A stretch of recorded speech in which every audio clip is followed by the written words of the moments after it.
What's up, y'all? Landon back with Word of the Week. And this week I'm going to go through the 23rd Psalms, which is a very popular Psalms, probably one of the most popular.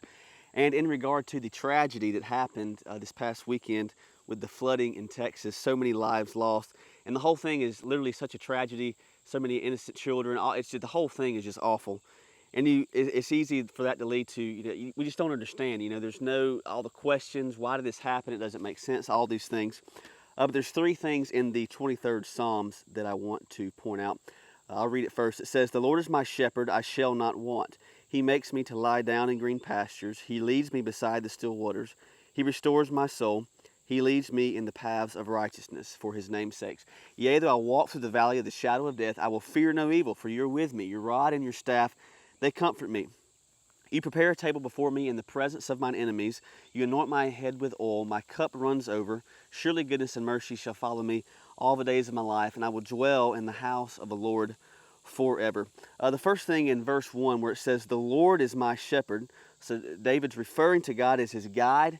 And I was thinking, we know in Romans 8, Paul wrote, he said, "For all things work together for good for those who love God." And you look at this, you're like, how can good come from this? This is an awful tragedy, and it is. But I thought, the Lord is my shepherd. The sheep do not always know what the shepherd is doing. And so we are to trust God that He is working somehow, that He will comfort these families.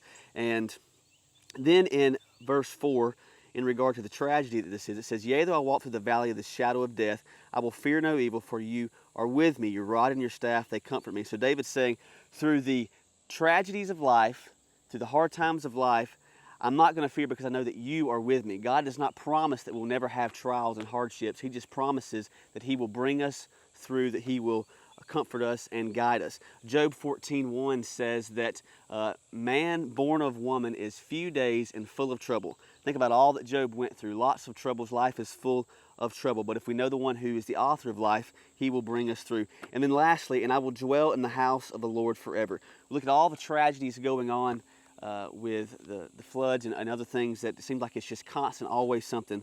We know that if we trust in God, He will bring us through. We may not understand. There may be hard times, but we know that we have a heaven to look forward to if your faith is in Jesus, and that is going to be the greatest gift, the greatest thing to look forward to. And I want to close with Isaiah 41:10. It says, "Fear not, for I am with you. Be not dismayed, for I am your God. I will strengthen you. Yes, I will help you." It's so awesome that through God's mercy, He helps us. And oftentimes we think, praying for these people that have experienced this awful tragedy, that's the least I can do. But really, prayer is the most that you can do. That is the greatest way for us to impact is through prayer, seeking God, because God can move in ways that we cannot. So I hope this helps somebody out there, and be in prayer for all those who were affected. Thank y'all, and God bless.